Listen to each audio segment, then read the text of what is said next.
Ark fuune saana mina gaajennaa jaalatamtoota kabajamoo Oromiyaa Media Network kutaalee addunyaa bakka gargaraa ciiftanii nu daawwatan qophii keenya odeessaaleetiin walitti deebina jirra. Qophiin keenya odeessaalee torbaanti yeroo sadii jechuun kibxaat kamisaa fi sanbata sanii dhiyaatu jalqabee jira. Agdhumaatti akkuma waliin turtan amma affeerra sanii goona jirra. Sagantaa keenya kardhaatiin ye'uun ingidaa Anguyyoo Waariyoo akkasumas Abrahaam Biruusa waliin tura.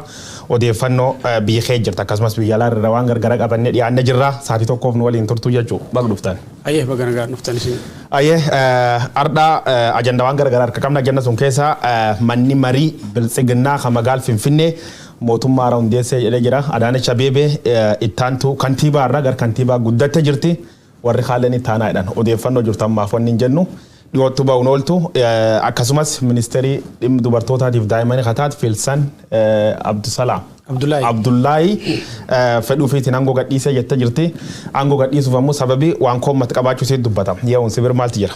Tole gama kan biraatiin imala waraanni bilisummaa Oromoo yeroo ammaatti jiru kan qabsaa'ota qabsoo hidhannoo waraanni kun geggeessaa jirutti hamilee horellee inni ilaallaa gama kan biraatiin Booranatti illee ceene ongeedhaan wal qabatee kibba Oromiyaatti haala mudataa jiru kan waliin ilaallu ta'a. Abrahaam Biruusa. Gara Saawudii yookiin baagi dugaleessa deemuudhaan lammiileen Oromoo biyya Saawudii keessa jiran ammallee rakkina jabaa akkuma keessummeessaa jiranii achirraa gaaf deemuun immoo ajandaa keenya dhumaatiin konkolaattonni deeggarsa namoomaa fe'an gara Tigraay deeman 400 caalan keessaa gara 30 qofatu ofirra deebi'ee ka jedhu odeessi miidiyaalee garaagaraatiin bahaa jira. Dhimma sanarra sinaasofna yeroo arganna jechuudha. Ayyee aglumaan daawwannaan kan cufu dhaga'uuf jirtu warri Feesbuukii akkasumas karaa yuutuubiitiin warri ammoo televezyiinii qabdan banadhaa jabeessaa nu daawwadha. Oduu jabdu harka qabna. Kanaan duratti ammoo Oromiyaa Media Network yeroo gargaraatti gargaarsa uummataatiin argamee waggaa 7ffaa gubbaatti argamna.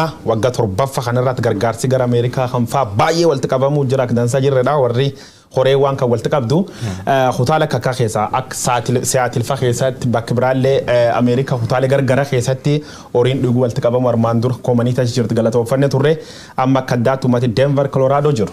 OMN'if gargaarsa addaa walitti qaba jiraachuusa gareen OMN achi nu galateeffadhanuun jettee jirti galatooma jechuu barbaan waan achi jira irratti. Waa'ee koominitii kana beeksisa hojjetaa ture OMN beeksisa sana bu'uura godhachuudhaan hawaasi keenya Denver Colorado jiru walitti qabamuudhaan OMN'if deeggarsa godhee jira. Hawaasa sana ulfaadhaa waan kennitan hin dhabinaa jennaani. Ittaansee immoo deeggarsi OMN waltajjii Dallas Ameerikaa Texas keessatti itti fufaa. Warri Ameerikaa Dallas Texas jirtan sagantaa sanarratti hirmaachuudhaan OMN cinaa dhaabbadhaa akkuma hawaasa Oromoo kutaalee Ameerikaa fi Awurooppaa garaagaraa isiniin jenna. Warri kennitan ulfaadhaa. Warri deeggarsa gara fuulduraatti gootanis abdiin Oromoo abdiin Oromiyaa Media Network isin waan ta'eef jabaadhaa isiniin jechuu barbaada. Anis egaa muraasa irra buusuuf OMN hundeeffama isaarraa eegalee humna uummataatiin kan inni socho'u uummatumatu sochoosaa uummatumatu tumsaa yeroo barbaachisaa ta'e hundumaatti uummanni keessumaa diiyaasporaan ala jiru kun biraa hafee hin beeku steetiiwwan garaagaraa Ameerikaa Awurooppaa keessatti argaman akkasumas Saawudiitti illee Afrikaa kibbaa dabalatee Awustiraaliyaa iddoo hedduu addunyaa kanarraa diiyaasporaan Oromoo faffaca'ee jiru OMN biraa duubatti deebi'ee hin beeku ammas duula galii walitti qabu bulchiinsi OMN boordiin OMN geggeessaa jiru iddoo garagaraatti waltajjiiwwan qophaa'an irratti dammaqinaan hirmaachuudhaan nutumsaa jirtu galatoomaa warri Denver Colorado akkasumas isteetonni biroon kanaan dura nutumsitanis kan immoo sichi immoo sagantaan isiniif qabamee jirus immoo irratti hirmaachuudhaan miidiyaa keessan jabeessaa wantoota jabaachuu qabu irrattis nu jabeessaa yaada nuuf qoodaa. Hanqinni dadhabinni yoo jiraates nu qeeqaa sanan sirreeffannaa galatoomaa isiniin jechuu barbaanna. Ayyee dhumirratti dabalataan OMN televezyiinii lalalleetti uummata keenya baadiyyaa ka televezyiinii hin qabne dhaqqabuuf reediyoo OMN ka galgal keessaa saatii lamaan booda jechuun saatii biyya saatii lama yookaan saatii faranjii galgal saatii 8 gubbaatti dabarti jala qabee jira. Reediyoon kun dabree guyyaa torbaanu dabra jira dabalataan ammoo konteentii babbareedatti daballee karaa reediyooleen kasan birgeen taa waan nu gargaartaniif waan OMN gargaartaniif ulfaadhaa galatooma jenna sagantaa keenya odeessaalee hardhaatiin ajanda waan gurguddoo harka qabnu dabar ajanda jalqabaatiin filannoo mammarii filannoo biltsiginnaa ta seenaa keessatti Itoophiyaan tolchite hin beekne muummichi ministeera jedhuun ibseen mootummaa Abiy Ahmed akkuma mootummaa Hundessee jedhee filannoo murteeffateen yaayyuu mootummaa dhaabachuu jalqabe Oromiyaan dhiyootan kaabinee bulchiinsa akka filattee jirti. Bulchiinsa magaalaa Finfinnee illee mammarii ardhi ijaarrate. Mee achi kajal qabni yaa'uun. Gaamanni maree magaalaa Finfinnees akkuma atiyyuu kaaste filannoo marsaa jaaffaa jedhamuudhaan yeroo darbe geggeeffame irratti sagalee guutuu biltsiginnaan argachuudhaan kan inni irra aane jedhe mana maree bakka buutota uummataatiif namni dhuunfaadhaan dorgomu Daani'eel Kibret barcumanni argate irraan kan hafe kan mana marichaa hedduu isaa guutummaan guutuutti jechuun bifa danda'amuun biltsiginnaadha kan argate. Egaa biltsiginnaan mootummaa haaraa hundeeffachuu irratti argama. Akkuma dheengadda kan Oromiyaa kaasaa turre mootummaa haaraa hundeeffachuu itti jiru kanaan wal qabatee ammoo magaalaa Finfinneetti kantiibaa itti aantuu ta'uudhaan hojjetaa kan turan Adde Adaanech Abeebee irra deebi'anii kantiibummaadhaan akka filatame beekamee jira. Haa ta'uuti yaa'iin yookaan mootummaan mana maree magaalaa Finfinnee yeroo ammaa bifa haaraadhaan hundaa'e jedhamus kan duraan ture irraa wanni addaa isa taasisu akka hin jirredha. Qaamoleen garaagaraa kaasuu irratti kan argaman. Warri har'a mana maree bakka bu'oota magaalaa Finfinneetiif dhiyaatan kunneen yuunifoormii wal fakkaataa uffatanii dhiyaatanii warri kuni harka dhibba sadarkaa jechuu dandeessutti paartii tokko akkuma yuunifoormii kan ilaalchisaanis tokkuma ilaalchuu bilchiginnaatu bakka bu'ee jira jechuuf magaalaa Finfinnee keessa sana ibsuudhaaf yuunifoormii kanaa uffatanii isaantu beeka beezikali. Garuu dhimma Finfinnee kaasuudhaaf kan barbaanneef tokko gaafiin Finfinnee lafti ijoon gaafii yookiin kaayyoo Oromoo qabsoo Oromoo waggoota 150 laftana waan taateef ajandaa gochuu barbaanne waggoota 3 darban gaafa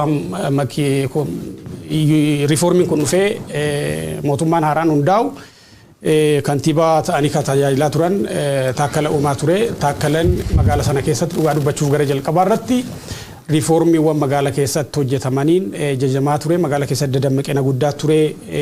Carraa hojii uumuu, infraastiraakcharii babal'isuu, karaa misooma hawaasummaa keessumaa barnoota irratti manneen barnootaa magaalaa Finfinnee keessatti rakkoo bu'uuraa kan ta'e harcaatii barattootaa hir'isuu keessatti dammaqina guddaa ture. Kantiibaan suni suuraa fi waan garaagaraatiin ministeera muummee waan caalanitti fakkaata sanaan bakka sanaa ka'anii namni kun ammallee paartii keessatti kaawunsilii yookiin manneen maree keessatti akka hin filamnellee godhamee beezikali waan kaasuu barbaanneef yeroo sanatti abdiin ture hariiroon magaalli tunii fi Oromoo waliin qabdu walitti taraarsuudhaaf carraaqqiin turee jira akka mootummaatti jechuudha. Abdiin sun hunduu dukkanaa'ee Abiy Ahmed yeroo paartilee Oromoo gaaddisa hooggansa Oromoo jedhamee walitti qabame tokko yaadattu sichi gaafiin Oromoo armaan dura ka'aa ture hafee gaafiin haaraa uumamuu qaba yeroo jedhe yaadattu achi gaafiin guguddoon magaalaa tanarraa uummanni qabu haqan qaalamee amma sadarkaa ilaalchi gaafii Oromoo magaalaa sana keessatti bakka bu'u danda'u akka dhufnetti ijaaramee jira jechuudha guutummaa magaalaa Finfinneedha. Ayyee gaafiin Oromoon gaafii haaraa harmaan dura hin gaafatin gaafachuu qaban kedhanii gaafii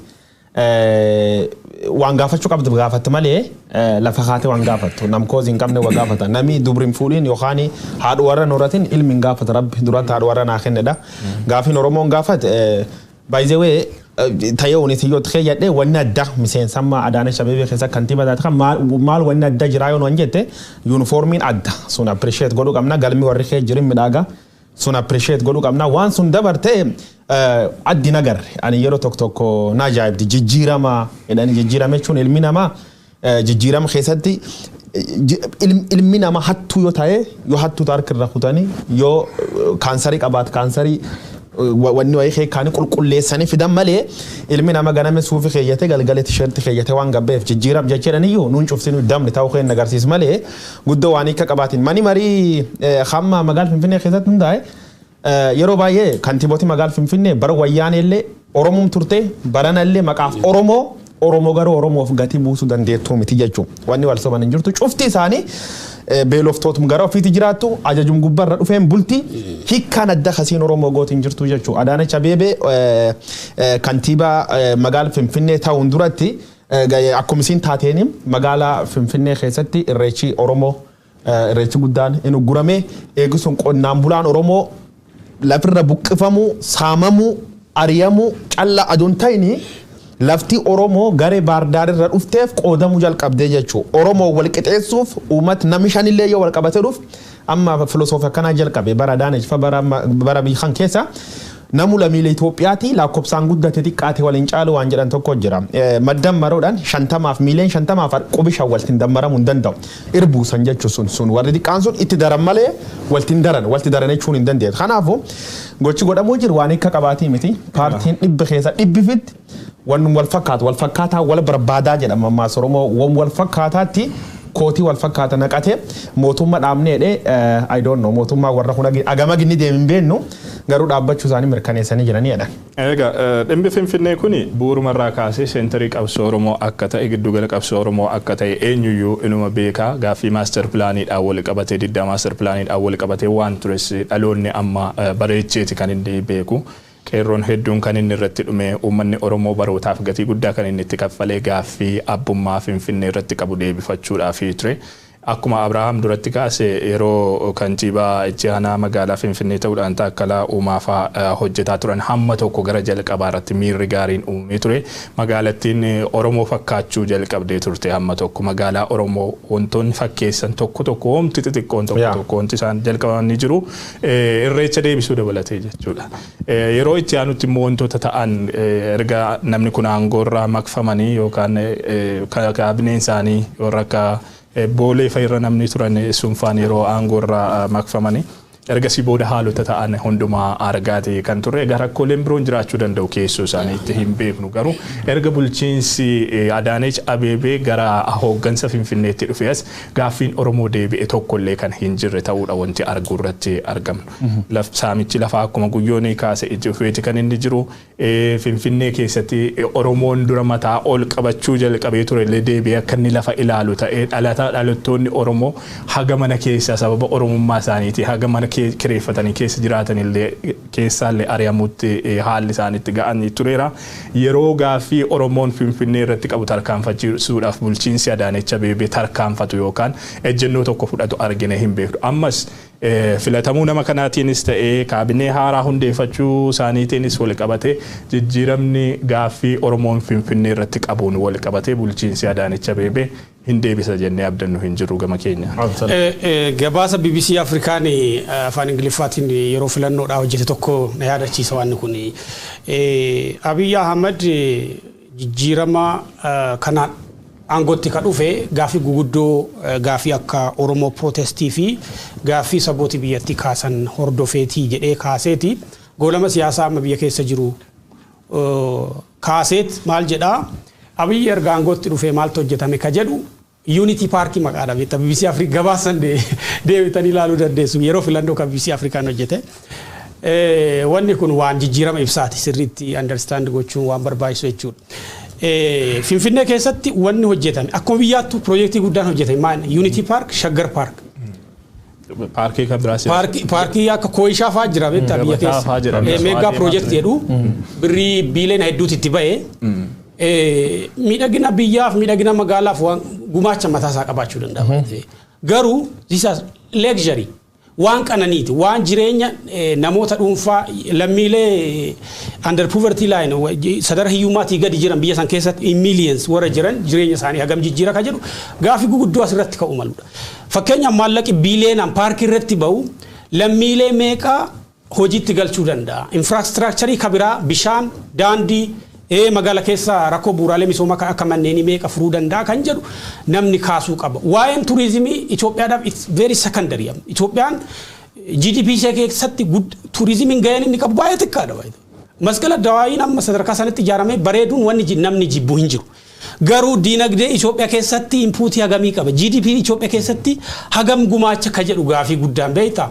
Na warra biyya bulchan kun gar caalaan isaanii waan cosmetic waan bareedu wayii safara biiroo bareechuu magaalaa bareechuu waan jedhu gar caalaa foy by the way namni yaabelloo qarqara yaabelloo jiraatu waan akkasii arguu hin barbaada bar sigalee jechuun hiree akkasii argatuun lammiileen qixa equity waan jedhamu jira qabeenya irratti qixa fayyadamuu qixa hirmaachuu waan jedhu garuu magaalaa Finfinnee keessatti goota sadii darban wanni raawwatame waan misooma biyya kanaa fagoo deemsisuu hin dandeenye jechuudha fi kabira ammoo magaalaa Finfinnee dhiyoo as erguma daanachi dhuftee maal irra ba'e ka jedhu gaafii guddoo diggisi baay'ataa ture sermonii ture cidha ture magaalaa bakkeewwan garaagaraa hiriir bilisiginnaa baay'ata ture kabira ammoo magaalaa kudha tokkoffaa tokko hundeessaniiru lammii kuraa ka jedhu I think Oromoon lafsanatti baay'atiin beeku waan Oromoo bakka bu'aa achi keessa jiraate gaafiidha lafa gurguruu irratti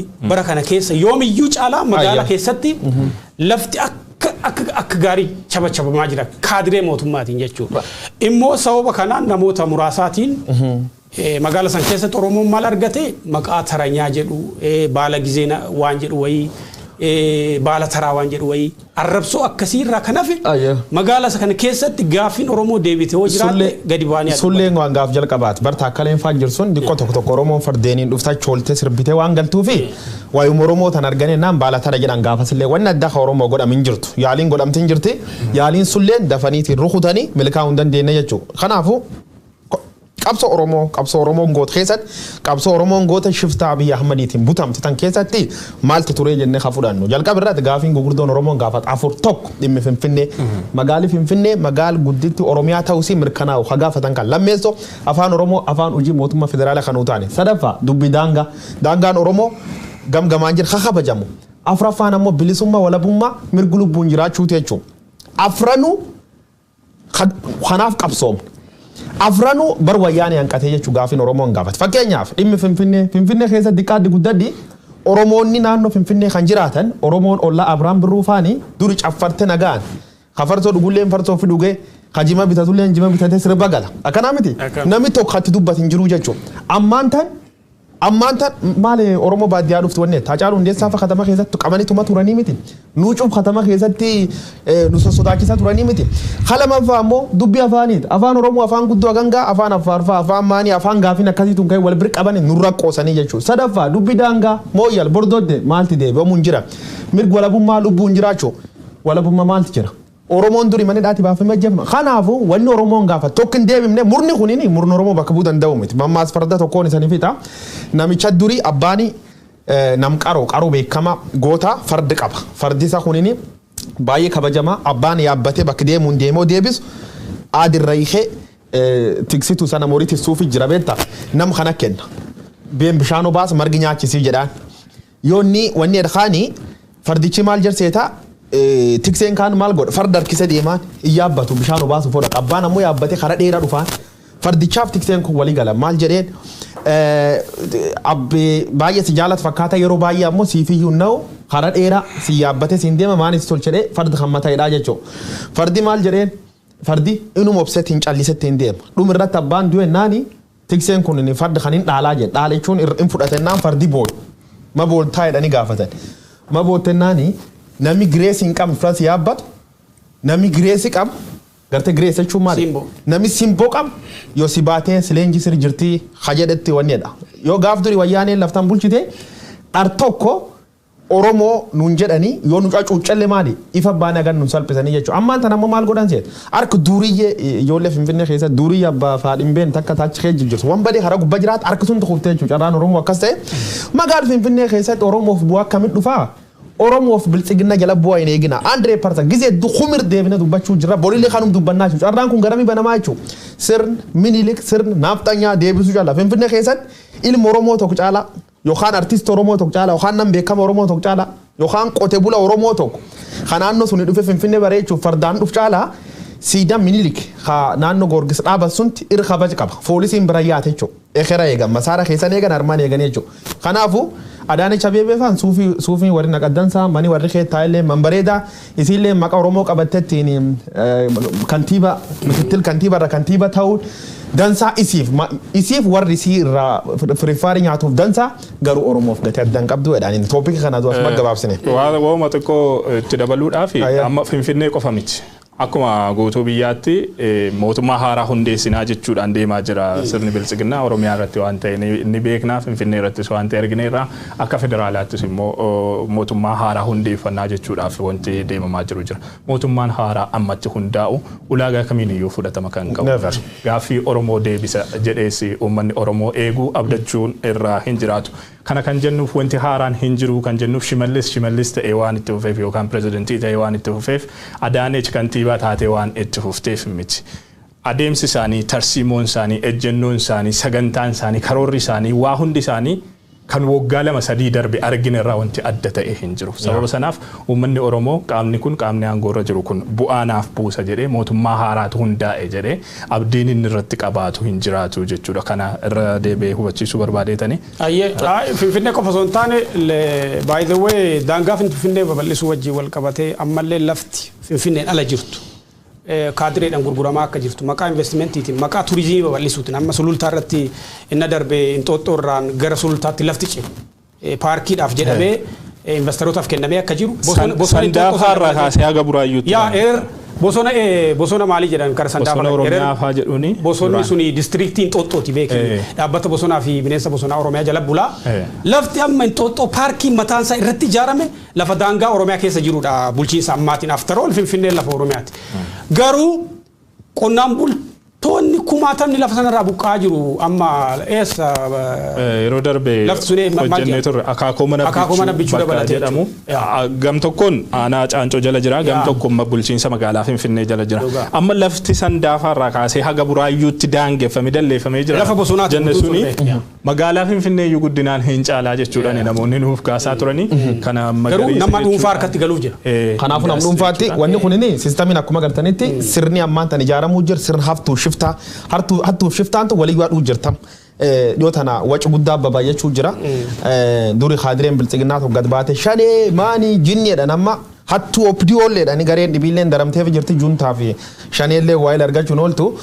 Tooppik ittaanu ka dabaruuti saatiin kee waan deemuu jirtuu fi ministeerii daa'immanii fi dubartoota kataati Fiilsaan Abdullaahi intalti suumalee aangoo gadhiisuuf ministeera muummee Abiy Ahmad bir xalayaa barreeffattee jedhanii fuul tiwutar isii gubbaallee barreeffattee jirti sabab gadhiifteefillee diqqaadhi guddaan dhiyaayyuu labbuufte arma irra dubbanna bira. Fiilsaan Abdullaahi waggaa tokko yeroo caaluu fi ministeera daa'immanii dargaggootaa fi dubartoota hoogganaa akka turte namni tuni diaasporaallee turte hariiroo Oromoo fi Sumalee irratti illee nama hojjetaa turte aktivistiidha. Sumalee keessatti miidiyaa televezyiinii Nabad jedhamu tokkollee hundeessitee turte sana deeggarsa maateriaalii OMN'tti godhe baay'ee yaadannaa. Hoogganaan OMN gaafa sana ture amma barreesseera toleeraan yaadattu dhaqxanii dubbisuu dandeessu.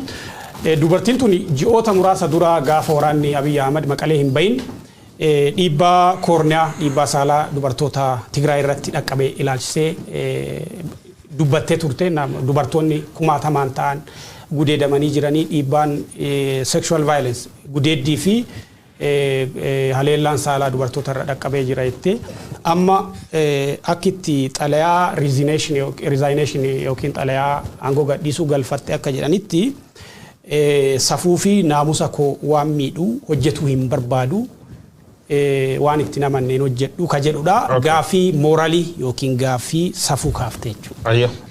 Amma dhimma kanaa wal qabatee egaa adda Fiilsan akkuma siin jettan waan ilaalchan itti amanutti bu'u simachuun natti ulfaata waan jedhuun amantaa kootti wanta bu'u simachuun natti ulfaata waan jedhu wayoonni isheen calaqqisiiftanii jira xalaa ishee sanarratti garuu asirratti xiqqoo akka ilaallu kanan barbaade yeroo aangoorra turretti hojii ministeerri keenya hojjete nan boonaa jechuudha wanni adda Fiilsan kaastanii jira garuu haalli qabatamaan biyya sana keessatti mul'isu hojiin ministeerri kun ittiin hojjete ittiin boonuu danda'u tokkollee kan hin jirre ta'uudha kan inni argisiisu. Mee gama dubartootaatiin haa ilaallu wooma amma Abrahaam kaase kan addunyaan guutuun waa'ee gudeedamuu waa'ee haleellaa saalaa waraana Tigraay wal qabatee raawwatame humnoota Eertiraatiin waraana Itiyoophiyaatiin humnoota naannoo Amaaraatiin yeroo garaagaraatti raawwatame yeroo hedduudhaaf lallabaa tureera. Garuu ministeerri adda Fiilsan faa waan kana dhoksaati kan inni ture waan kana ukkaamsaati kan inni ture kan isheen dubbatte erga dhiibbaan hundumti waa hundi bukoon hundi erga saaxilameen booda gaafa dhiibbaan itti hammaatu waan kana dubbattee ta'uu danda'a malee yeroo dheeraadhaaf egaa dhimma dubartootaa daa'immanii fi dargaggootaa irratti hojjeta ministeerri kun yeroo dubartoonni Itoophiyaa bifa kanaan salphatanitti ministeerri kun hojii qabatamaan hojjeta hin jiru wanti nama boonsu tokko hin jiru daa'imman sababa waraanaatiin gaaga'ama hamaa keessatti kufanii hedduun dhumanii hedduun rakkoo guddaa keessa wayita jiran kanatti hojiin ministeerri dubartootaaf daa'immanii hojii boonsaan inni hojjeta hin jiru dargaggoon biyya sanaa waraanaaf jedhamee waraana hiika hin qabneef akka qoraanii dirree waraanaatti bobbaafamee yeroo boba'aa jirutti inni kaan immoo hojii dhabdummaadhaan gadadamee yeroo biyya keessatti hireen taan irratti kufee jirutti hojiin ministeerri dubartoota daa'immaniif dargaggootaa wanti boonsaan adda fiilsan amma asitti ba'anii himatan kun maal akka ta'e xiqqoo ifanaaf hin taane. Abrahaam yaada yoo ingidaa sheeriin godha garuu jechisii namni itti fayyadamtu akka ilaaletti afaan siyaasaa afaan politikaan beekam yaaraada qaanqaa itti ijoolleen finfinnee ijoolleen Adaanech Abeebee yaaraada qaanqaa itti Fiilsaan Abdullaahi ta'edhaan tunini an akka medhee explain god dubartoota bareedinaan shuumamte keessa tokko jedhee herrega beektaa sirna biyyi bulchan keessa yoo ilaaltu nam tokko sadarkaa ministeeraa fiduuf leetalloo ministeer dhiisi sadarkaa mootummaa aanaa godinaa naannoo achi federaala gubbaa fiddee angeessuu fi Krateera of danda qaba sun keessa experience tokko waan tokko nami guyyaa tokko takka biiroo tokko ganeen beenne qabdeetum guyyum tokko fuute minister of somewhere jettee okeettu kunini feebari adda hojjetanii fi feebari adda tana yaa'u duriyyee biltsiginnaa keessa nam wayitii walti dhaachuun hin ooltu sunumaaf shuumanii jedha yaada gaafa isiin Abrahaam yaayuu kaasee OMN dhuftee kaameraa nu kadhattee OMN kaameraa kennee fi kaameraa suniin televizyiinii hundeessitellee inum beenna adoo gumbulin torban keessatti Abiy Ahmed from nowhere fuudhanii shooman waan saafuuti yaa walti bu'aatti ta'ee yoonaan jettu afaan politikaa na fakkaata saafuuni gaaf shooman sun maaliif hin didi wanni saafuu balleessa gaafa sila jiraachuu ta'uu dandeetti lamaffaa sobaa turtee jechuu akka ta'ee dubbatte baay'ee akka ta'ee dubbatte gaaf jalqaba nami gadi bahee dubartootni gudeedama jiraachuu dubartii Tigraay keessa gudeedama waan jirtuuf miidhama waan jirtuuf waan kan irratti strongly dinaa hin morminaa itti kabarreessiteesi good diko tok biyya la waan jiraateef sammuu tortoraa warra akka warra wayyaanee keessa ture kan hin qabdu taatullee armaan dur ba'uun irra hin jiraatu kana bitta tiwutar isii guldee maalaala torbaan muraasa illeen dur hojii jajjabdu hojii boonsaa hojjanneen hojii boonsaa warra hojjettam dubartoota 30 gudeedu daa'im diqqaa yoo ganna 10 gudeedu uummata gaaga'u garaachaan yoo xiqqoo ajjeesu kanaaf waanii kan qabne jechuudha. Waraana kana immoo sponsor gochaa ture ministeerri kun. Sirriitti sponsor gochaa ture birrii. Mindaa muree kennaa ture deeggarsa garaagaraa taasisaa ture waraana kanaaf. Yaa suura kan jechuu jiru. Kanaafuu wanni isin jedhu afaan siyaasaatiif Abiy Ahmed mufachiisuu dhabuuf yookaan nama walii galanii nama tangoo fide nama wayii gulaan dhufte namichum sun mufachiisuu dhabuuf wanni itti garuu. Probably khara dibilen kayyaad nabi kaadireele nam gari gugusuuf jira agalgloot hille fixee gusuuf hille kharoorsu dandaan agalgloot service jecho khanalle gusu dandaani khadibiin ammoo wanni khakkaan jirti si wal qabattee namoonni tokko kunane oduu qulqullitti hin qabnu gara naannoo Soomalee deemtee qondaaltota ONLF yookaan Ogaden Liberation Front khawaraan bilisummaa Oromoo waliin shoror keessatti wayyaaneen himachaa tursuun akka mansiiftuu fillacha erganii turanii war walilleen footu khaatima xansee jirti Twitter isii gubbaatti yaa tokkuma Soomaleetii fi arma dhumni malee waan addan qabnu akka ilaalu malee torbaaniin dur wajjechaa turte taatulle influence abdu mukhte keessa baate ba'uun isii ammallee taanaani dhibin qabdu jechuun murni shiftaa kan waliin halkan tokko fula bultu adoowaduun hin dhiin halkan tokkollee keessa baataala buluun irra jedha manani. Sirna kana keessatti mooraaliidhaan hojjechuun baay'ee ulfaataadha baay'ee sirni mooraalii isa kufee naamusa hin qabne waan biyya keessa deemaa jiru kan waraana Tigraay wajjin wal qabate kaasuu hin dandeessu. Haa ta'uutii dubartiin kun nama jalqabaa ministeera keessaa riizaayin gootedha akka mootummaa Abiy Ahmed keessatti jechuun nama jalqabaati. Lama Magarsaa angorraa gufame malee riizaayin goone miti. Akkana. Yaa. So warri Sumaalee illee jajaa jiranii Ogaden National Liberation Front hedduu jaji baay'ee dubartittii kana. Isheen nama diaspora keessaa isiif jaartii Tigree ta'an intal Tigree ta'an maqaan isiin afyaa'ii turte. Afyaa'ii turte.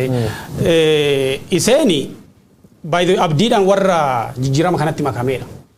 By the way nutum beeyne malee namooti duubaan osoo mootummaan osoo isaan hin dursin kan mootummaan dursee aangoo gadhiisan baay'eetu jiru. Bakka kanatti kan kaasuullee hin barbaachisne jechuudha. Haa ta'uti maaltu deemaa jiraadha. Amma tokko hogganoota naannoo Sumaalee fi mootummaa giddugaleessaa gidduu garaagarummaan akka jiru dhaga'aati jirra. Warri ONLF dursanii nama biltsiginnaaf hojjetaa turte kanaaf harka dha'uun isaanii maa inni ka jedhu gaaffii guddaadha. Kabiraa immoo warri naannoo Sumaalee kan itti mufataa jiran tokko Abiy Ahmed hogganoota Affaar wajjin ta'uudhaan ummata Sumaalee baay'ee miidhee jira. Kabiraa immoo gosa isaa fi Ogaadeen ka jedhu walitti buusuudhaan bara aangoo isaan dheereffachuudhaaf atakaaroo gosaatu jira jedhanii kan mootummaan biltsiginnaatiin uumamee jiru. Kanaaf warri Ogaadeen National Liberation Front ibsa isaaniitiin jajanii maal jedhanii hawaasi Sumaaleedhaan ammallee mootummaa giddugaleessaa keessaa dhiibamee akka jiru marginalization akka jiru. Kanaaf sirna kana keessatti sadarkaa hundattuu uummanni Sumaalee bakka bu'iinsa akka hin qabne kaasanii jiranii mucaayitti illee jajanii jiran baga baata. Asirratti waa tokko itti dabaluu fi fiilsanii adda fiilsan haa jennu aangoo gadi lakkisuuf murteessuun ishee tarii koozii uummata Sumaalee of duubaa qabaachuu danda'a. Murtoo ija jabinaa murtoo jajjabeeffamu ta'uu danda'a. Hojii hojjenne hojii boonsaa hojjenne jechuudhaan garuu qaamni sirna bulchiinsa Abiy Ahmed keessumaa waggoota tokko lama darban kanatti bulchiinsa Abiy Ahmed qaamni tajaajilaa ture gaaga'ama biyyattii keessatti mudate hundumaaf sheerii mataasaa danda'e qaba. Itti gaafatamummaa mataasaa danda'e qaba. Hojiin boonsaan biyya sana keessatti hojjetamee jiru. Biyyisi sadarkaa boonsaatti wanti isheen ittiin ceete hin jiru. Inumaa gara diigumsaatti diigamtee jirtu jechuudhaaf haala nama dandeessisu irratti kan isheen ceete hundumtuu ga'ee mataasaa hojiin hojjete hin jiru. Hojiin boonsaan hojjetame hin jiru. Akkuma isin jettan ONLF deeggaree jira hojii gadi lakkisuu ishee murtoo gootummaa jechuudhaan iyyuu kan inni faarsee jiru. Sababa kanaaf egaa ONLF yookaan Ogaden National Liberation Front yeroo ammaa mootummaa giddugaleessaa yookaan mootummaa naannoo Somaaleedhuma wajjiniin iyyuu hojjechuudhaaf karaa nagaa qabsaa'uudhaaf qaama abdatee biyya galee ta'uu yeroo darbe kaasnee turre haa ta'uti yeroo ammaa guutummaan guutuutti dhiibamnee jira siyaasa keessaa jechuudhaan filannoo keessaas of baaseera qaamni kuni nu qofa miti akka paartiitti dhiibamuu qofa miti uummanni Somaalee akka uummataatti mirgi isaa sarbamee dhiibamee siyaasa biyyattii keessa daangeffamee jira jechuudhaan ibsa kanaan wanti inni eeree jiru. Egaa kanaanis kan wal qabatu ta'uu danda'a. Sirna biyya Ahmed Hamman tarkaaf sa'aatiin deemuu jirti sirna biltsiginnaa walii galaatti warri yakkamtooti gan 27 +3 yakkamtoota criminals jaal sararee addunyaa beeka tawaannu enne miti akka wayyaanii waliin hojjechaa turani warri harki dhiiga sun amballee dhiig nama jisu fufee jira sirna kanirra garbaqatiin qabachuu yakkamtoota gurru qabanii midhaan nyaachisanii furush kan nyaatanii achiin duuba waan itti kenna warra hojjetu warra ammoo eegeetti dabalam kun diqqoo tokko gamma sammuu fi luuzin goone tan qofa miti Oromiyaa keessa yoo duuba jira gana arguuf jirra warri eegerratti dabalama biltsiginnaa damp godhe keessa ba'uu jira addi bilisummaa Sumaalee Ogaden National Liberation Front maal jedhee dhiibamuun kee mirkana carra dhibidhamne jirra ammaana carraan keen ag Sumaaleem walabummaa Sumaalee uf dandeettiin ijaareen rafneen bulluu jedha jira filannoo keessa ba'ee jira harnagaatiin qabsaa fi ak Sumaalee uf dandeettiin ijaarin Sumaalee walaban ijaarin inteennuun isaa gaafi jajjabduu booda irratti dhufuun oolu gar waraan bilisummaa Oromoo dabarra waraanni bilisummaa Oromoo dhiyootaan ajajaa isaa gameessa yookaan waggaa dheeraaf leenjisa Goollicha Dheengee bunayya eegii gara Finfinnee galeen booda waraanni bilisummaa Oromoo diigamee jettee kaadireen mootummaa olola kakkaawwafa turte taatullee waraanni bilisummaa Oromoo kaampisa guddi sololootti loltoota kumaandoo leenjisa jira Addaa waraan bilisummaa Oromoo maqaa warra dhageette Addaa Oromiyaa moo Addaa bilisummaa gargarin beennu asirratti miidiyaa hawaasa gubbaallee wanni kun oduu leenir dedeebiin hojjechaa turre ajanda guddaa uume jira yoo namni ati baay'inaan kale oduu irratti hojjettee machirra dubbannu.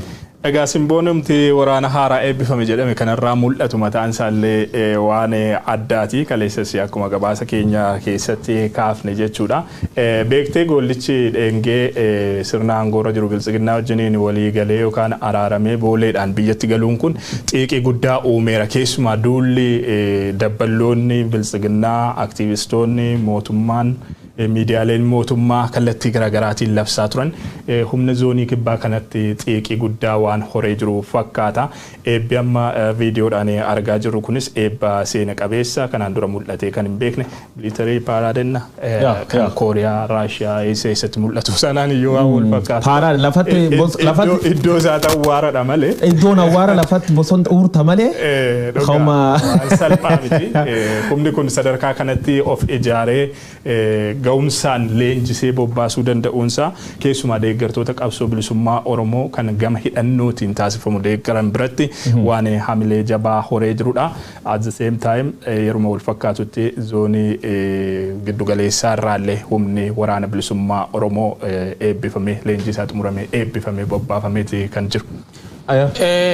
Yeroo bilchiginnaan walumaa galatti zoonii kibbaa ka jedhamu cabee jira dadhabee jira kana booda waraana bilisummaa Oromoo zoonii kibbaa ka jedhu hin jiru ka jedhu yeroo kanatti ta'uunsaa baay'ee seena qabeessa godha.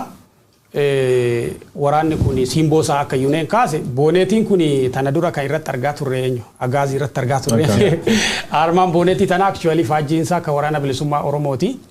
Miidhaginni isaa baay'inni isaa jabin walumaa galatti guyyoota sadan darban waama dilbata gaaf 27 eebbifamanitti fakkaata 26 ergasii kaasee akka guyyaa nu kan odeessaa jirrutti miidiyaalee guguddoon aktiivistoonni jajjaboon biyya keessaa biyya alaa waama waraana kanaa fi jabina waraana kanaati kaasaa jiranii kun riphee loltummaa keessa akka hin jirre waraanni kun guutumatti waraana jabaa ta'ee bahaa akka jiru kan agarsiisudha. Mooraa bilchiginnaa fi humnoota mootummaa keessatti rifaatu guddaa akka uume akka Oromootti immoo akka waliigalaatti abdii guddaa waan horaa jiru jechuudha. Yaa riphee loltummaarraa amma yaada Abiraam jedhan guddoo jaaladhee guddoo deeggara riphee loltummaarraa waraanni bilisummaa Oromoo sadarkaa offensi godhuutti yookaan sadarkaa mootummaa haleela jiruutti piraaktikaalii odeeffannoo argannuun raga viidiyoon deeggarameen argaa turre. Amma asirra maal arguu dandeetta waraanni bilisummaa Oromoo kan keessatti gameeyyii waraan kan keessa turte hedduu isaanii qaamaan arginee waliin laasomneen beennaa odeeffannoo irra fuunee beennaa hedduun isaanii hagalan kan lubbuun jiran raga bahuu danda'anii duri waraanni bilisummaa Oromoo kun namoota muraasa leenjisaa hedduun isaanii haqawwee hin qabne hamuhaalleen janfaa jiraan aan jedhe namni hoogganaa waraana tokko mukitti kennanii am sadarkaa dhaatti waraan bilisummaa Oromoo ka koofiyaa qabin argine armaan dur koofii uma ijjeese fayyatanii itti wanneedha malee oolaa edhamma armaa warra sun hin jechuu kanaafuu lakkoofsi isaanii ilaala amma kalee fuul miidiyaa hawaasa kan gubbaatti an Itoophiyaa keessa seetan qofa tachi dhalatee yoo xiyyachitti lafgaanna baay'ee ture sobillee sobii 4 kiiloo jalqab khaan finfinnee kee miilaan deem khaan uummata biyyattii hedduu keessa harcee jiraachuu dhuga haaluun konstaantli fuul miidiyaa hawaasa kan gubbaa mul'ata kaadireen bilchiginnaa gad baatee maal jetti suura waggoottan 20 dura nu agarsiisanidha waraanni bilisummaa Oromoo maqaan isaa woboo ture abaa'oo ture malee oolaa miti Oromo Liberation Army wingiin oolaa jedhu inuma ture wingiin jira waraana maqaa wobooduu nuuf yaa malee woboon abaa'oo nuuf yaa malee hamni fottoqee maqaa kophaa qabaate waggaa sadii suni gaaffiin qabu isaa jarri waan fedheef inuma waraana Sudaanii dhayyuu kan jedhan jiru lafti kun immoo Tigraay keessa Tigraay maal jedhanii waraanni kun gamisiisaatu waraana Tigreetti leenjuu jira maani warra dhan leen jedhu dhiisuuf soba namni qabsuudhaafi wanni hedduun ilma jedhama amma ergawwan jajjaboon sirna eebba kanaa irratti darban keessaa waa muraasa kan kaleessas gabaasa keenya keessatti eerre keessaa waa muraasa kaasne irraa dubbachuu fi egaa zoonii kibbaa kana diiguudhaaf yeroo baay'eetti yeroo garagaraatti yaaliin taasifameera beekte wayyaaniin yeroo garagaraatti diigdee balleessuudhaaf hoogganoota gara biyyaatti galchuudhaan maaliin yeroo garagaraatti yaalii taasifteetti inuma achuma dhaaba keessattis immoo garaagarummaa uumameen hanga sadarkaa olaadhuuttis wanti ga'ame ni jira. Shirri yeroo garagaraatti keessaaf alaan nu mudataa ture olaanaadha. Ammas immoo sirni aangoorra jiru bilchiginnaan yeroo garagaraatti zoonii kibbaa kana diiguudhaaf yaaliin inni taasisaa jiru akka waliigalaattis immoo waraana bilisummaa Oromoo diiguudhaaf yaaliin inni taasisaa jiru yeroo itti fufee jiru kanatti sadarkaa kanaan fuulduratti tarkaanfachuu danda'uun keenya diinaafis firaafis ergaa guddaa qabaa jechuudhaan wanti isaan kaasan ni jira. Woboon har'aa dhaloonni amra leenji'ee arginu kun dhaloota dogoggora seenaa kaleessaarraa baratedha. Kan shira sirni aangoorra jiru bifa garagaraatiin xaxuuni of duuba deebisee walitti dhukaasee yookaan wal dura dhaabbatee wal diigee mooraa qabsoo bilisummaa Oromoo onsee gara sirna aangoorra jiruutti harka kennatu yookaan seenaa isaa xureessu miti jechuudhaan wanni isaanii kaasanii ni jira. Kun ergaa jabaadha jedhee tajaajila. Wanni waraana miilanaa kana adda godhu walumaa galatti waraana bilisummaa Oromoo amma jiru kana adda godhu baay'een isaanii ijoolleen umurii keenyaa kakaleessa waggoota shanan jaan darban qabsoo bilisummaa Oromoo keessatti gatii kaffalaa turan jechuudha. Qeerroo kaleessaatu har'a waraana bilisummaa Oromoo ta'ee bahee jechuudha. Kana waan addunyaan irra walii galtee sadarkaa hawaasii idil addunyaa warra kanaaf ragaa bahe koozii dhugaatiif warri kun akka ba'an sadarkaa seeneetii Ameerikaatti waan dubbatamaatii jirudha.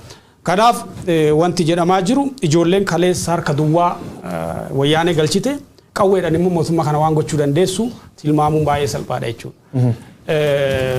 Kanuma ka jechuu barbaada. Yaa anratti wanni dansaan tokko kan inni arge wanni jajjabeeffamuu qabu. Waraani Oromoon xiqqeen guutuu jedhan xiqqi yookaan morkin guutuu jedhan Oromoon morku guutuu isaa hundi baay'ee miidiyaa hawaasaa kan gubbaa laala miira addaa uumee jechuu dandeenya ammalee reaction timing fi eegatanii wadeebisuun saatii ammaan tanaati dhiyoo tana gala aab goolii dheenge buna yaatee wal qabate probably dogongorte xiqqaa jidduu warraatti uumameen jaarsii gameessi ijoollee tana hedduu leenjis galee jira namoota hedduun gala aab goolicha sun biltsiginnaan miidiyaa ofiitiin afarsu callaa argamalee ijoolleen Goollicha dheengee agamitti achi jira waraan sun keessa jechuu keessa. Maatiin Goollicha cufti waraan kan keessa jirti jechuudha. Waraan kanaan yeroo baay'ee warri mootummaa kunaan dermaa hin godhuuf ijoollee xixiqqoo shanan sun qabnee galchinachaa tura. Waggaa sadiin dura opdiyoon afaanii waan hin tolchin hin qabdu. Yesus Kiristoos illee finnee nagaa fuunee deebifnee illee callaa yanuun jetta iyyuu sun iyyuu nuti hin dhagahin malee waan hin jenni ansoobduu akkana seenaa keessatti argeen beeku akkas deebisa. Dhiyootaan maal jecha turanii gaafas maal nuun jecha turan ijoollee tayyoo siin maal jedhe ajajaa waraana Biraanuu Juulaa Dhandhee torbaan lam keessa barbadeessinaa bultii 15 keessa TPLF moo sob warri kun namni sammuu qabdu tokko illee hin rambisa jechuudha. Garuu wanni dansaan amma teessirratti argite maal ta'eeta ajajoota waraana Hawaayitiin ajajoota waraana kan keessa ajaja warra tokko argee gaafadhe. Tarbiif kadhadhee ture gaafadhee maal jedhee loltoota gam qabdaa jedhee gaafadhe fakkeenyaaf kaampii kibbaa keessa gam qabdennaan lakkoofsi natti mun seene beekta exact figure keessa baasuuf yaala gam lakkoofsi citi waraana waan taateef sitti ni muudeen naan jedhe garuu lakkoofsi xiqqaa akka hin ta'in ragaan viidiyoo haba'uu jirin agarsiisaa jechuudha. Armirra maal agartu waraanni kun reefu riphee lolaarraa gara konvenshinal waarii yaa'uu ce'ee uf danda'e mootummaa kanarra dhiibbaa uumatu hin ta'in garte saatii ammaan tan mootummaan karaa adda addaatiin weerarama jirutti mootummaaf tiriitii guddaa ta'uusaa iyyannisiin halkan dibbadhaan tirra arguu dandeettaa jiru. Waraanni kun ifatti eebbifame. Qondaaltoti waraana kadurii deeggartooti biyya ala cufirra dhufanii waraan kana irratti hirmaachuu ragaalee ni agarsiisu. Suura sana fayyadamuu hin dandeenya ka dubartiin Ameerikaa siyaatiin dhufte tuni kaleessa waboo duraaniitii jedhanii ashaa goobanaa jedhamti. Oromoo kutaa addunyaa garaagaraatti gargaaruudhaan beekamti. In $1,000 hedduu deeggaraa nama turte dhaabbilee Oromoo biyya ambaa biyya keessa jiran kana dubartii jabdu sirna eebbaa kanarratti argamtee namoota baay'eetu argame open ishee qofa osoo hin taane Oromoonni kutaalee addunyaa garaagaraa waraana kana cinaa waan danda'aniin dhaabataa jiru. Waraanni kun waa sadiin qabatee jabaachuu qaba naan jedhe qondaalli waraanaa tokko viizinii mul'ata maalii qaba ka jedhu hoogganootatti uummatatti ifatti gadi ba'ee dubbatee qabsoosaa gara fuulduraatti furgaasuudha.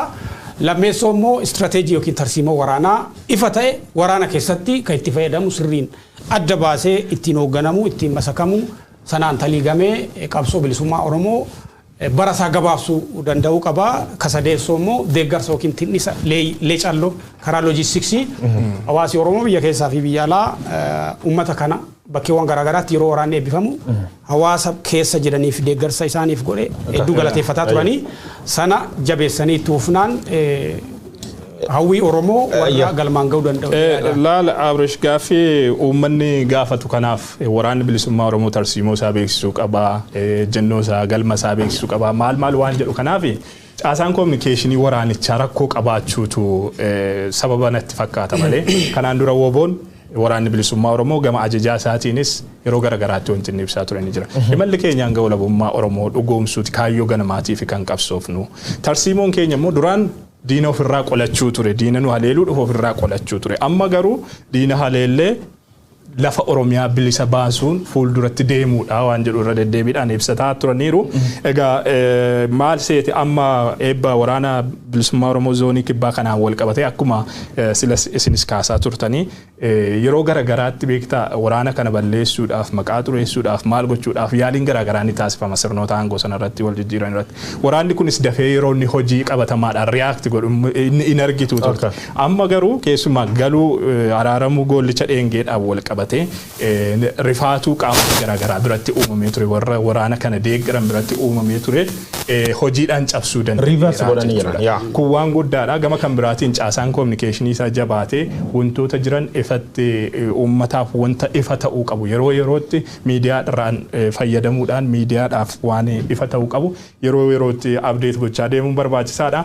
Egaa gaggabaabsaadhuma deemuudhaaf akkuma jalqabarrattis kaase zooniin giddugaleessaas waraanni eebbisanii jira. Waraanni zoonii giddugaleessaa galeessaa kun immoo eebbifamuun yookaan jabaataa dhufuun sochii waraana bilisummaa Oromoo kanaaf hiikni qabu olaanaa akka ta'edha qaamoleen garaagaraa ibsuu irratti kan argamanii sirna eebba waraana bilisummaa Oromoo kan zoonii giddu galeessaa onaa jibaatitti raawwatamerraa waa muraasa ilaallee walitti haa deebinu. Jaal abbaa Qalaadiitiin iddoo kanatti ni dhiyaata. Kabajaadhaan abbaa Qalaadii gara waltajjiitti dhiyaate.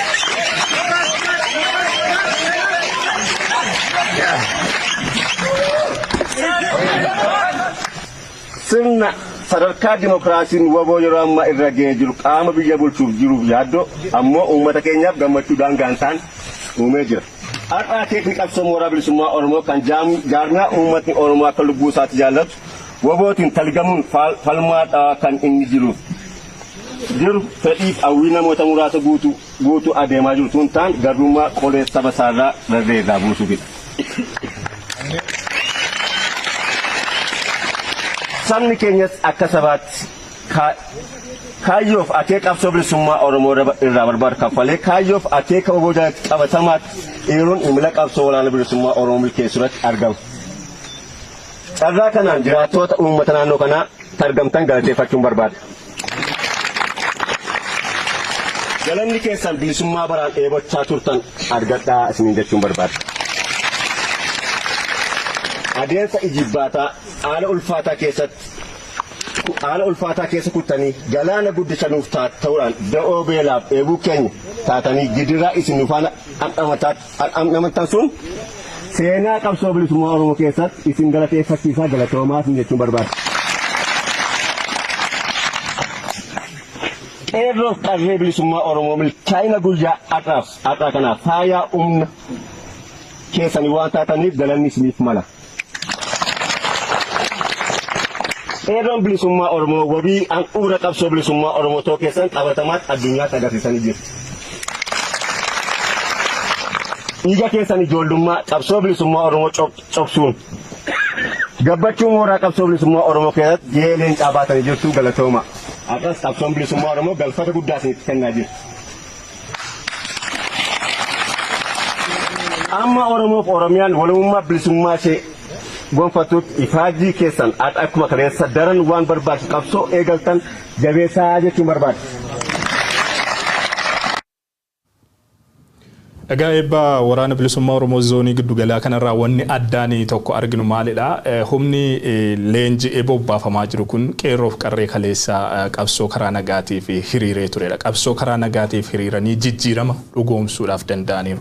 Haa ta'uti qaamni qabsoo isaaniirraa dhaabbatee gara aangootti dhufe deebisee qeerroodhuma diina godhachuun qeerroon akka inni qabsoo hidhannootti amanu qabsoo hidhannootti baay'inaan akka inni makamu taasisee jiraachuusaadha. Viidiyoo kanarraa ifaan ifatti kan arginu tooruma ulaan qabsoo karaa nagaa cufameen uummanni qabsoo hidhannootti seenaa jiraachuusaadha kan inni mul'isu. Itoophiyaa keessatti yeroo garaagaraatti gaaffii hawaasaa ukkaamsuudhaaf yaaliin garaagaraan taasifamaa tureera.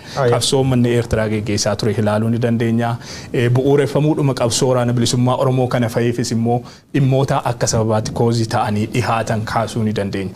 Qabsoo uummataa karaa nagaatiin taasifamu ukkaamsuudhaaf tooruma yaalteen uummanni gara qabsoo diddaa kan hidhannoodhaan geggeeffamutti baay'inaan kan makamu ta'uu qabatamaadhaan kan namatti argisiisudha. Wanti waraana bilisummaa Oromoo zoonii kibbaarraa mul'atu kuni zoonii giddu galeessaarraa mul'atu kuni kanaan duras torban muraasa dura humna biraa leenjisee eebbisee jira. Giddu gala Oromiyaatti woboon jabaataa dhufuun immoo sochii waraana bilisummaa Oromootiif illee inni qabu guddaa ta'uudha kanarraa. Ayyee yoo ingida alfaadde akka dansaa irra nutti himte akka waligalaatti akkuma tette yeroo baay'ee nu callaaniti qondaaltota Ameerikaa olaanoo cufti raga ba'anii jiranii dargaggooti Halee Abiy Ahmadiif gareessa dhiifam gootee fi murni shifta namijjeessaa ture aangoo deebifte carra dhabdee kumaatama waraana dabalamuu jirti lakkoofsi kun haaraa meebbifamee bamalee lakkoofsi urjiru imaajin godhuu hin dandeennaa jechuudha. Kanaafuu carraan biltsiginnaa maal ta'a walumaan daawwannaa jechuudha. Tigraay kaaba loluu jirti jiddu galeessaaf kibba lixa Oromiyaan harka qabdi carraan biltsiginnaa waan dukkanaan fakkaata asumaan nadoo keessa baane isaati qabdu warra jeetta. Ay qabsoo nagaa karaa nagaa cufuu qofa miti amma dargaggeessa ka waraanatti galchaa jiru baay'ee dargaggeessi qe'ee keessa hoo jiran inni ajjeefama beekte ijoolleen kaleessa qabsoo keessa turte warri har'a qe'ee keessa jiran yookaan inni dhabu yookaan waraana Tigraayitti ergamu yookaan immoo inni ajjeefamu.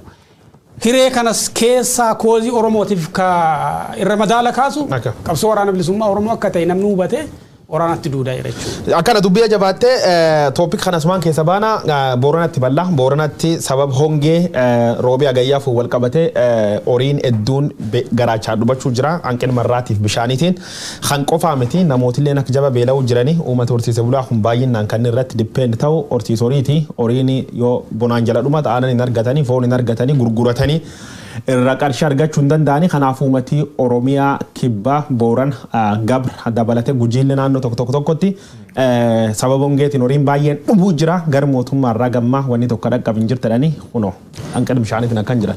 Hawaasi horsiise bulaa Booranaa fi Gujii jiruusaa looni. Walumaa galatti akkuma guyyoon kaase loon jechuun saawwan loon bushaayee re'ee fi hoolota kanumaan jiraata harka 95 ol kan ta'u hawaasi kun qonnaan beeku jechuudha. Walumaa galatti hojii qonnaa osoo hin taane hojii horsiise bulaa fi looni bu'uurri isaa jechuudha. Akka itti nyaatillee wanni bu'uura manaaf oolu maatiin ittiin jiraatu marti aananii fi foonii jechuudha. Loon bifa kanaan sababa marraaf bishaan dhabameen gaaga'amaa bakka jiranitti immoo ittaanee kan gaaga'amu uummata nagaadha jechuudha. Kanaaf karaa mootummaatiin xiyyeeffannaan jiru arma durallee irraa kaafnee turre. Hongeen tun kaarree eegalte miti. Ganna durallee bara darbillee yeroo irra deddeebiin kaasaa turre.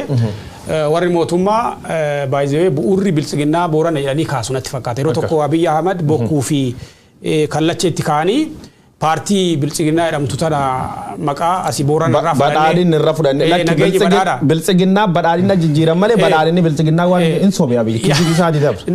Ibsuu fanan maaliif uummanni gaafa akkanatti rakkatu biran dhaabbanne kan jedhu gaafii kaasuu fanan. Yoo ka dubbatu warra hayyee dubbatu.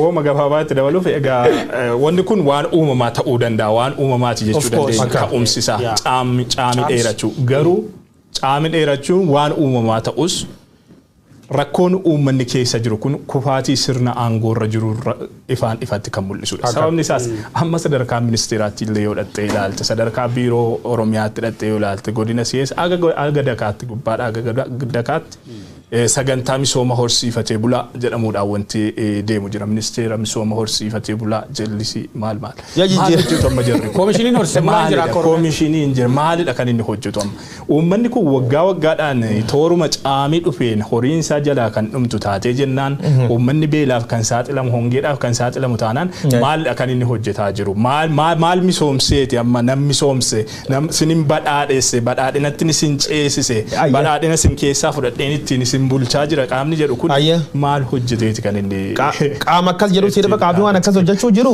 qaama sirna biltsiginnaa tissuuf haadire didiqqoo gandirra jalqabanii agaa federaala cuf jirtutti maqaa uummataatiin daldalachuu beeloftuun durii garaatti hin bul durgo barreessitee foonyaatti yoo fi garaa bulti yaquuftee jechuudha badhaatee jechuudha badhaadhinni warri baan sun realitiin ammoo uummati birjir walii ilaalla honge taateen hongeen Booran naannoo horsiise bulaa gammoojjii bakka baay'eetti Harargee dabalatee Arsii naannoo tokko dabalatee Karrayyuu dabalatee Boorana Gujii dabalatee hongeen kooman waan uumamaan dhufaati garuu saatii hongee kanatti nama uummata kana dubbata maaliif dhabanii wateette is obvious waan dhibii fi ceerta toksitti madhiyootan keessa waan sun yaayuu irralee dubbanne hongeen namni du'ee namni afur sabab beela Booran keessatti ji'a 4-5 dura namni dhumate OMN gabaasa irra hojjanne BBC'n gabaasa irra hojjate lubbuu namaati sodaachuu jirraa jedha jaarsi Addisuu Araggaa Booran dhaqee kaadireen beeloftuun takta guyyaatu war maqaa Booranaatiin daldal tokko hattu warra sin cufte hattuun sun maal jecha turte asheet nyaachuu jirraa quufa eegii Abiy Ahmedan godhufe Booran keessatti hongeen mudateen beektuun hun jedha ragaaf nu qabadda Addisuu Araggaa waan sun wal bira qabee yaayuu irra barreessa ture wanni uummata kan miidhuu jira uummati badhaadheetii miti gada beesseen bitanii kaadireen beeloftuun garaattiin bultennaan uummata baadiyyaa kwaamseetti taphachuu jirti jechuudha. Kanaafuu haalammaan tan kee jiruuf naannolee Boorana aanaalee 10 wayii laakkaman keessa waan aanaa yaaballootiif yaaballoof goommol aanaa kan lamaanti xiqqoo tokkooma isaanis magaalaa dhiyaatanii aanaaleen akka Mooyyalee Miyoo Guchii Dhaasi Waacil Areero Dubluq Dirree Dilloo taltalle dabalatee aanaalee kan cuf keessatti horiin dhumuu jira horii kan qabatanii gabaa baasan horiin beesseen bitu jechuudha horii huqqaa namni sirra bitin jiru uummati maatiin beeloftu kan loon kan qalattee nyaattu loon birrii 200 gurguratte midhaan qunxa tokko birri 5,000 bitti jechuudha. Jireenyi uummataa akkana gaagama jiraata. Warri badhaadhin boorana fudhanne biltsiginnaa booranii badhaadheen hin jedhanuma yoo waan irbuuf yookaan Abiraam irbuu isaan fedha. Koomishinii horsiisee bulaa qofa osoo hin taane akka biyyaatti akka naannootti koomishinii ittisa balaa kan jedhamu illee hin jira. Dhaabbileen akkasii by the way dursanii akeekkachiisuu qabu rakkoon akkasii akka jirtu. Rakkoon kun akka yuuneen kaase rakkoo uumamaati. Hongeen dheerachuun balaa uumamaati jechuudha. Roobii dhabamee hongeen dheerachuun balaa kana dursee ka himuu qabu koomishiniin horsiisee bulaallee gahee qaba by the way dhimma kanarratti maaliifi loontu rakkataa namaan rakkataa naannoo kanatti deeggarsa gochuu qaba. Isa dura garuu koomishiniin ittisa balaa dursee akeekkachiisuu qaba. Early warning waan jedhamu jiraame. Kanaaf dhaabbileen akkasii itti gaafatamummaa qabu. Abbaan gadaa fakkeenyaaf amma booranaaf irra guddaa dhageetti kan qabu boorana keessa abbootii gadaati miti. Abbootiin gadaa irra deddeebiin waltajjii kanarra kaasaa ture. Waraanaaf deemaa jedhanii dargaggoota akka kaasaa turan. Shaneen diina keenya jedhanii labsaa turan. Paartii biltsiginnaa paartii badhaadhina tana filadhaa jedhanii labsaa turan. Gadi ba'anii abbootiin gadaa booranaa amma uummata dhumaa jiru loonsaa dhumaa jiru kanaaf uummanni beela'ee jira jedhanii haa dubbatan mootummaa Oromoo hoo ta'e gadi ba'anii haa dubbatan. That is a question by the way. Amma wanni jettullee hin jiru hedduu waan abbootii gadaa kanas dubbachuun illee si qaanfachiisa beektee amma rakkoo qe'ee keessa jiru rakkoo uummatitti dararamaa jirtu kan horiin qabeenyi guddaan uummanni Booranaa Gujii horsiifatee bulaan qaba jedhu horiin bakka sadarkaa kanatti dhumaa jirtutti inni ganamaa galgala gadi ba'ee waraanaaf dargaggoo eebbisee geggeessuun silaa gahee abbootii gadaan ture. Abbootii gadaallee qeequu hin feenu beektee hojiin isaanii garuu akka qeeqxu si taasisa asirratti. Sababa sanaaf tarii egaa yoo qalbiitti deebitan rakkoo uummataa kana dubbata. At least rooliin isaanii sagalee uummataa ta'uumi mataa uummataati isaan jechuudha. Yeroo kanatti yeroo rakkinnu hammaataan gaagaamni lubbuu namaatiif yaachisa uummatatti dhufu gadi ba'anii uummata mootummaa itti dhiyoo jiran sana dubbisuu qabu jechuu barbaaditan. Ayyee kan maleellee koomiin gurguddoon ka'uu jirtu even biiroon koomishinii horsiisee bulaadhaan xixiqqaan dur jira kaan iyyuu sirna ammaan tan biltsiginnaan caaseffatti keessatti horsiisee bulaan guutuutti taqamee jira jallisi waa wayii tokko jala qabamedhaan koomiin gurguddoon ka'uu jirtu ta koomii silaaftuu warra yoo nuu deebisettanii abdattan koomii godhuu dandeettanii warrabdi bira qabanii mitedhe yaadaanini agaruma findaa saatiin qabnu waan ce'uu jirtu yoo fi'uuni Saudi Arabia irra gabaabsine dubbanne findaa jechuu toopikii Tigray guyyaa biraatti deebina yeroo baay'ee warra dubbannee fi Saudi Arabia keessatti namoonni manidhaa keessatti amma lakkum rakkatanii jiranii lammiilee Itoophiyaa yookaan lammiilee Oromoo bakkum cufata damsanii qabanii guuruu jiran jaarsi gan 70 wayii dabalata jechuudha achi ka dabala. Waan baay'ee kana dura dubbannee turre yeroo garagaraatti tarii nu dagattan jedhamnus yeroo garagaraatti irraa dubbataa turre rakkoo lammiilee manneen hidhaa Saudi Arabia keessatti dararamaa jiranii ammas irraa dubbataatuma jirra ammas qaamni isaaniif birmatu hin argamne dhibee garagaraatiif saaxilamanii dhumaa jiru beelaan dhumaa jiru rakkoon guddaan irra gahee jira. Waan baay'een dubbannu har'a viidiyoo dhuma maanguddoon ganna 75 achi mana hidhaa Saudi Arabia keessa taa'anii dabarfatan tokko afeerra egaa warri sooshaal miidiyaa fayyadamtan yookaan miidiyaalee hawaasaarra jirtan argitanii ta'uu danda'a. Hawaasni gama saatalaayitiitiin hordofu garuu hawaasni sun uummanni mana hidhaa jiru sun maal keessa jira waan jedhu akka irraa hubatuuf viidiyoo sana isin afeerree deebina. Kanaan dura mallas jedhee uummanni kiyya feestaala qabateetiniin dhufee shaanxaa qabateetiniin galaa jedhee seenaadhaaf yaadadhu tokko keessatti.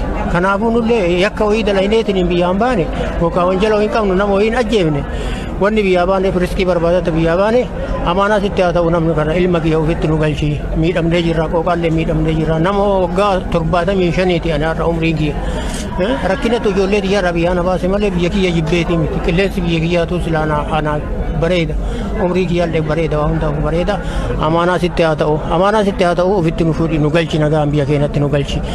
Gadda biyya na galchaan rakkadde beelee isin jennaan askarii maal isiniin jedhu. Laphee keessa na dhaye ana abbaa akaakayyuu isaati nama akaakayyuu isaati abbaa isaati illee miti akaakayyuu isaati laphee kiyya keessa na dhaye.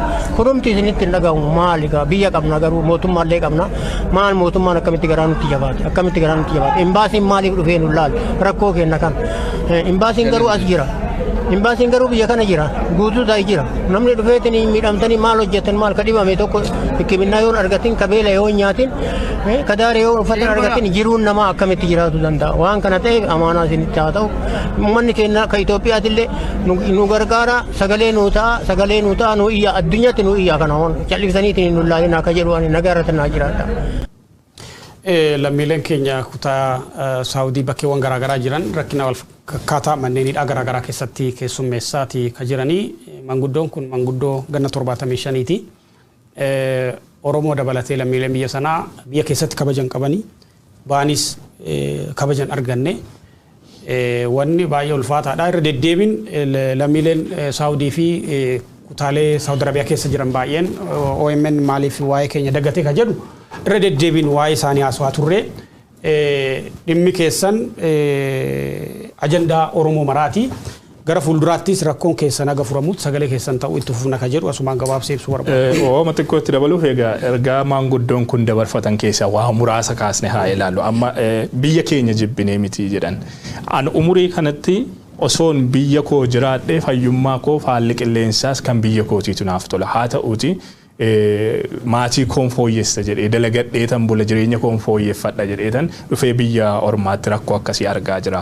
Kana keessatti callistanii nu ilaalu waan hin mallee jechuudhaan silaa qaamni naatoo qabu osoo jiraate lammiilee biyya sanaatiif naatoo qabu osoo jiraate waanuma birmachuufiif maludha. Ergaa kana dabarfatanii jiru. Gama kan biraatiin baqattoonni Yemen keessa jiran akkasumas Somaalilaand keessa jiranis yeroo garagaraatti rakkoo keessa jiraachuu isaanii gama OMN wanti isaan ibsatan ni jira. Egaa yeroo biraa immoo bal'ifnee irraa dubbanna. Yaa irra dubbachaa turre Ali umati keenya jira kan fakkaata waan goon hin qabnu odeeffannoo jiru yeroo hedduu umati biraan gaa turre lammiileen Saawudii jirta yeroo hedduu qophii keenya gara dhumaa seenuu dandeettanii jalqaba irraa seentanii bahuu dandeettan malee irri dedeebiin sagaleen keessan akka dhagaamtuuf godha turre yaali goonellee waan xixiqqoo tokko milkoomni qabna guutumatti humni qabaannoo musaliin goon Oromoo walum qabna wal jabeeffachuu qabna inni saatiin qabnu waan deemteef tooppikii dhumaa hagam Tigraay gabaabsine irra dubbanne kanumaan fixa Tigraay keessa dhiyoo tanaa dhaabbatii mootummoota gamtoomanii United Nation konkolaataa gargaarsaa 400 ol khalaafsun tergixeessa konkolaataa 38 malee tokkolleen hin deebine huyyaayuu na yaachisee jedhe dubbate ture mootummaan Itoophiyaa waa United Nation jedhuun ajanda godhachuun gargalchee